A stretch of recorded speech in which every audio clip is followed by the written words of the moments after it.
हाँ तो दोस्तों, इस वीडियो के अंदर हम पिरामिड टेक्नोप्लास्ट के आईपीओ के बारे में बात करेंगे और जानेंगे कि इस आईपीओ के अंदर आपको कितना लिस्टिंग गेन मिल सकता है और आपको इस आईपीओ के अंदर अप्लाई करना चाहिए या नहीं। चलिए शुरू करते हैं।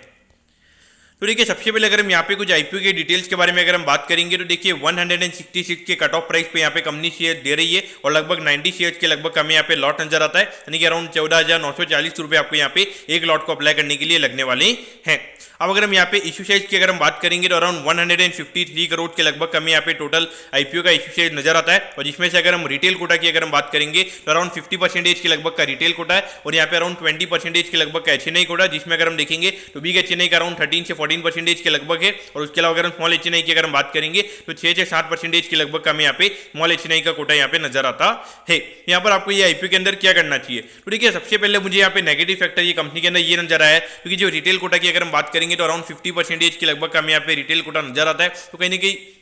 मुझे लगता है कि यहाँ पे जो क्यूआईबी इन्वेस्टर्स यानी कि जो बड़े बड़े इन्वेस्टर्स होते हैं उनका इतना अच्छा रिस्पॉन्स यहाँ पे नहीं है, क्योंकि अगर हम क्यूआईबी और एंकर की अगर हम टोटल की अगर हम बात करेंगे तो अराउंड 30% का लोकेशन ही उनका यहाँ पे हमें नजर आता है। तो अगर आप 150 करोड़ के हिसाब से अगर हम बात करेंगे तो 45 करोड़ का लोकेशन हमें वहाँ पे उनका यहाँ पे नजर आता है। तो देखिए कहीं ना कहीं देखा जाए तो यहाँ पे उनकी डिमांड नहीं है, अगर कंपनी में कुछ यहाँ पे दिक्कतें होगी तभी यहाँ पे हमें क्यूआईबी का यहाँ पे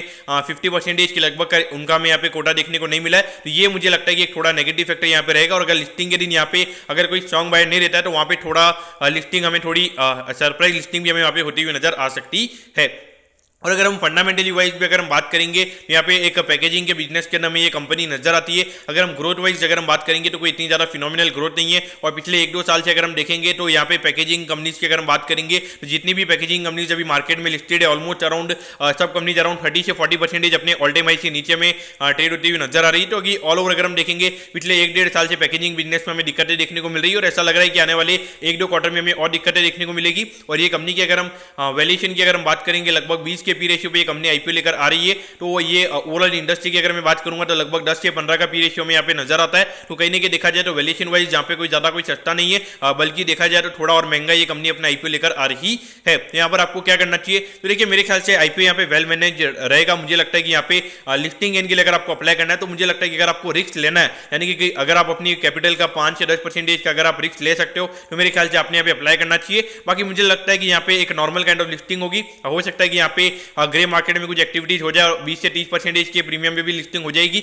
लेकिन देखिए मुझे रिस्क यहाँ पे ये नजर आता है क्योंकि 50% के लगभग का यहाँ पे रिटेल कोटा है। तो अगर जिस दिन यहाँ पे कंपनी की लिस्टिंग होगी तो वहाँ पे सब रिटेलर्स अगर बेचने आ जाएंगे और अगर वहाँ पे कोई स्ट्रॉन्ग बायर नहीं होगा तो वहाँ पे हमें कोई सरप्राइजेज वहाँ पे लिस्टिंग में देखने को मिल सकते हैं।